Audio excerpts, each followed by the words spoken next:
क्या मकसद था चीन का इसके पीछे। उनके मारे जाना जो है हिंदुस्तान के लिए बहुत ही बड़ा झटका है। 4 देश आपस साथ आए, वो भी चीन को रास नहीं आ रहा था। और शिंजो आबे के मारे जाने से चाइना के सोशल मीडिया में खुशी की लहर उठ खड़ी हुई है।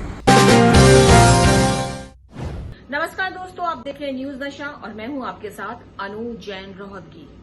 अगर हाल फिलहाल की कुछ घटनाओं पर आप नजर डालें, विश्व भर में जो चल रही हैं, चाहे एक दूसरे के खिलाफ कोल्ड वॉर चल रही हो, एक दूसरे की सीमाओं में इन्वेजन हो रहा हो, युद्ध की स्थिति बनी हुई हो, समुद्री सीमा पर इन्वेजन हो रहा हो, दूसरे की एयरफोर्स जो वायु सीमा है उस पर इन्वेजन हो रहा हो, तो कहीं ना कहीं इसके पीछे एक नाम जो सामने आता है, जो कल्प्रिट सामने आता है बड़ा, वो चीन है। हाल फिलहाल की अगर हम 2 घटनाओं पर नजर डालें, एक तो सबसे बड़ी घटना जो है भारत से ही जुड़ी हुई है कि जब पता चला कि चीन के एक प्लेन ने हमारी वायु सीमा के बहुत करीब उड़ान भरी, क्योंकि हमारी एयरफोर्स बहुत ज्यादा सतर्क थी, इसलिए वो वापस लौट गया। और इस बात का खुलासा हाल फिलहाल में ही हुआ। और दूसरी घटना की अगर हम बात करें, जापान को लेकर है। वहां के फॉर्मर पीएम की हत्या होती है और चीन का जो सोशल मीडिया है उस पर खुशी जाहिर करता है, उस व्यक्ति को हीरो बताता है जिसने फॉर्मर पीएम की हत्या की है। और कहीं ना कहीं इससे एक्सपर्ट मानते हैं बड़ी बात नहीं होगी कि इसके पीछे चीन का हाथ है, क्योंकि चीन के साथ, जापान के साथ चीन के 36 के आंकड़े हैं। उसकी बहुत सी जो समुद्री सीमाएं हैं उसको लेकर चीन का विवाद चल रहा है। कुछ आइलैंड है जिसको लेकर जापान के साथ चीन का विवाद लंबे समय से चल रहा है। इन घटनाओं के पीछे और भी अगर हम घटनाओं की बात करें तो इस समय 27 ऐसे देश हैं जिनके साथ चीन की जो है कुछ ना कुछ, चाहे वो वायु सीमा को लेकर हो, चाहे वो समुद्र की सीमा को लेकर हो, या फिर वो बॉर्डर पर हो, उसको लेकर झड़प चलती रहती है, कहीं ना कहीं तनातनी बनी हुई है। और सबसे पहले हम बात करते हैं भारत की, कि जो भारत में जो कुछ हुआ इसके पीछे मकसद क्या था, क्या चाहता है चीन, और जो जापान में हुआ क्या सच में उसके पीछे चीन का हाथ था। क्योंकि इस समय एक बात जो खुलकर सामने आ रही है, जो चीन की नीतियां हैं पूरी तरह से विस्तारवादी नीतियां हैं। बिल्कुल साफ जो है समझ में आ रहा है, जिस तरह से श्रीलंका में हुआ, चीन ने बहुत बड़ी संख्या में वहां पे इन्वेस्टमेंट की थी। बर्मा में जो कूप हुआ है, जो तख्ता पलट हुआ है, चीन का बहुत बड़ा हाथ बताया जा रहा है। इसी तरह पाकिस्तान में जो चीन पैसा फेंक रहा है, नेपाल में चीन ने पूरी कोशिश की है। तो विस्तारवादी नीतियां जो हैं, जो चीन की जो है, वो सारा विश्व समझ रहा है, सबकी समझ में आ रहा है। और भारत की वायु सीमा पर उसका जो जहाज, जो एयरक्राफ्ट था, वो देखा गया और वो वापस लौटा। इसके पीछे क्या कारण हो सकता है? क्या कारण हो सकता है कि चीन का हाथ जापान के फॉर्मर पीएम की हत्या में हो?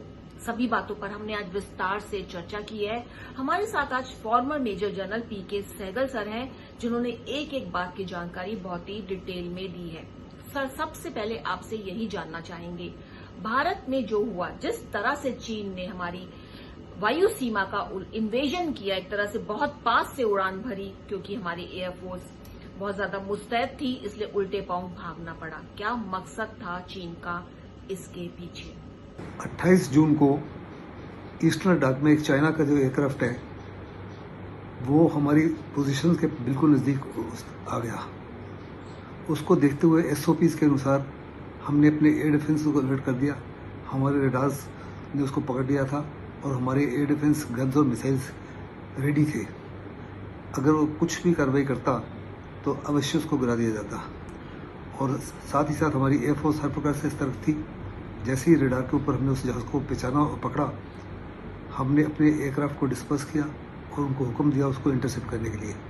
हमारी सतर्कता को देखकर चीनी जहाज जो है वापस चले गए।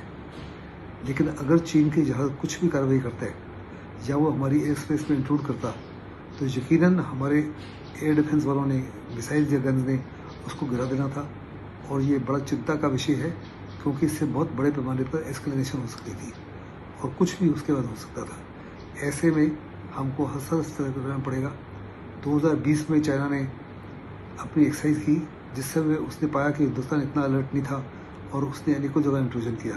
सर ने बताया कि रडार से पता चल गया था और एयरफोर्स पूरी तरह से मुस्तैद थी। चीन के एयरक्राफ्ट को वापस लौटना पड़ा और इसका मकसद चीन का यही हो सकता है कि अगर वो देखना चाह रहा हो, इस बात की जानकारी लेना चाह रहा हो कि हमारा एयरफोर्स कितना सतर्क है और उसको पता चल गया हो सकता है एक तरह से चीन की एक चाल हो, देखना चाह रहा हो कि भारतीय जो सीमाएं हैं, उसकी जो बॉर्डर है, उसके साथ साथ जो उसका एयर स्पेस है, वहां पे उसके जो सैनिक हैं कितनी तरह से चुस्त हैं। और ये चीन ये पता लगाने के लिए शायद उसने ऐसा किया हो, ऐसा सर का मानना है।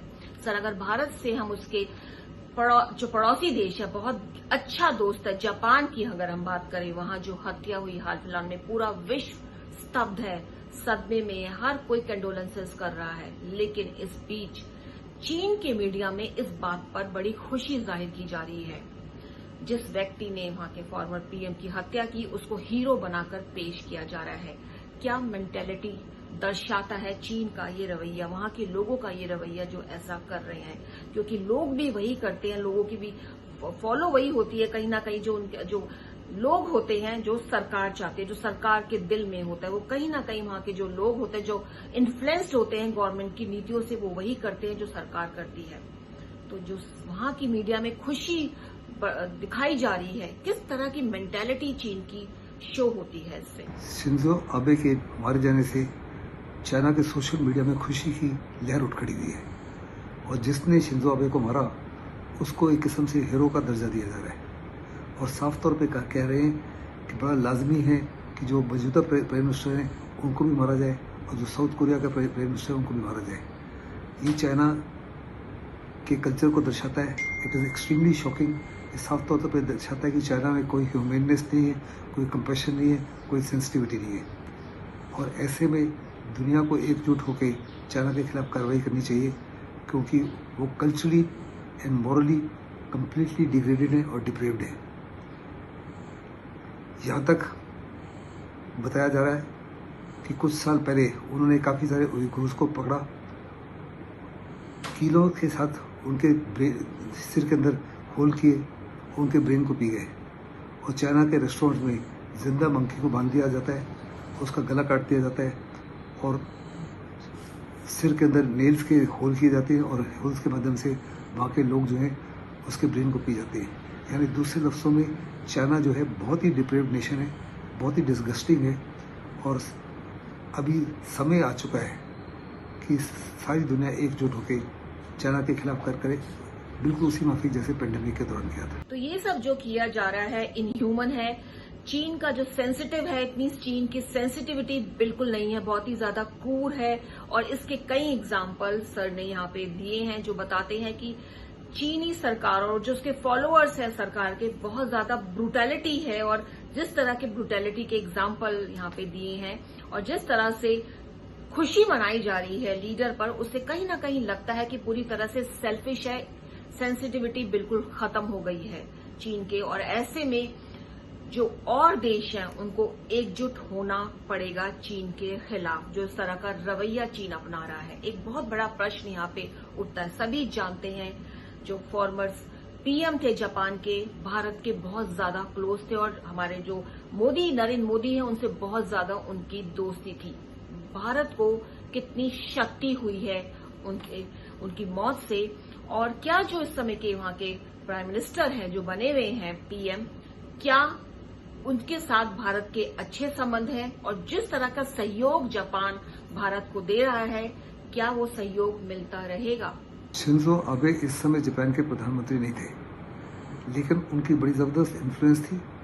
जो मौजूदा प्राइम मिनिस्टर शिंजो हैं वो उनके प्रोटीज थे। शिंजो आबे उनका मेंटर थे और शिंजो आबे की हर बात मानते थे।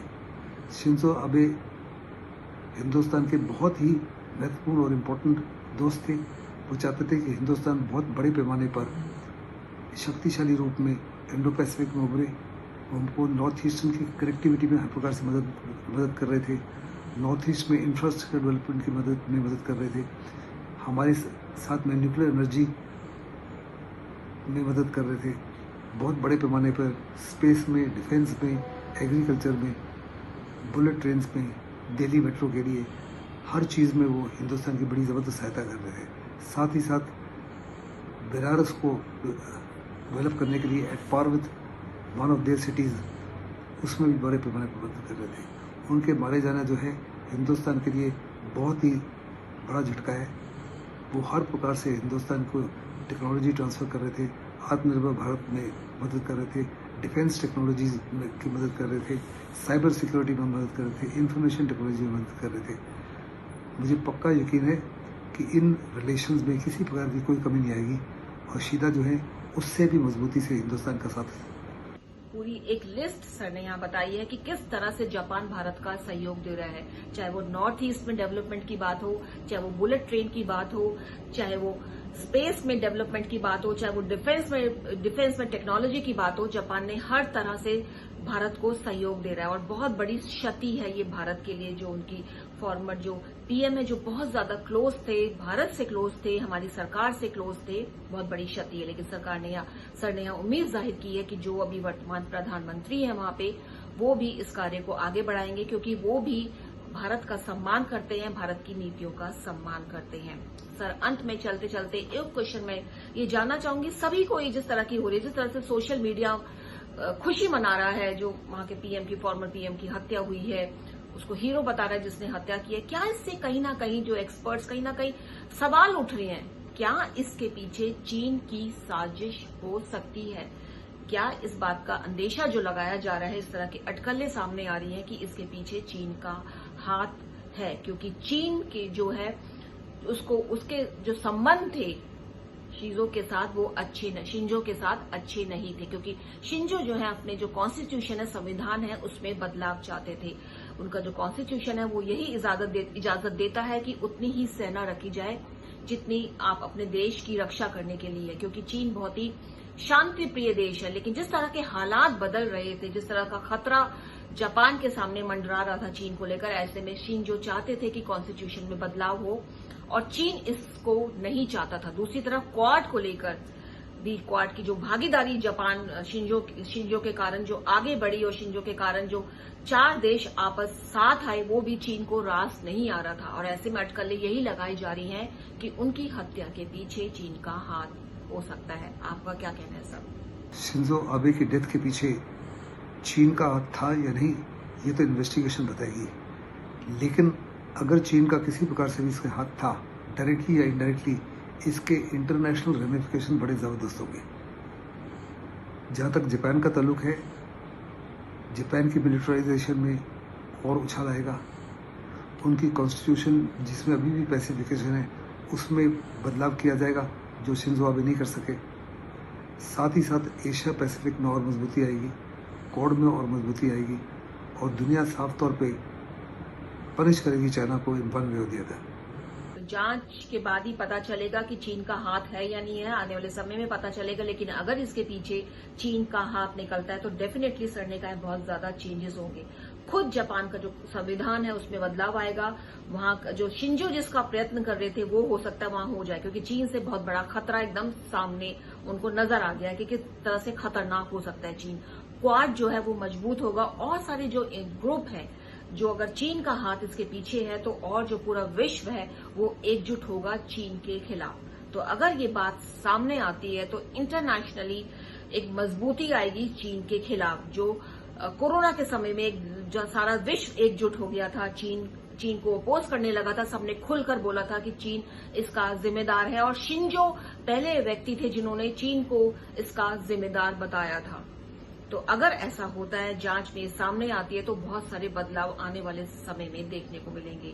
दोस्तों, न्यूज नशा की कोशिश रहती है कुछ ऐसे टॉपिक पर आपसे बात की जाए जिसके बारे में आप विस्तार से जानना चाहते हैं, और इसके लिए हम एक्सपर्ट्स की सलाह लेते हैं, उनसे बात करते हैं और आपके सामने डिटेल जानकारी रखते हैं।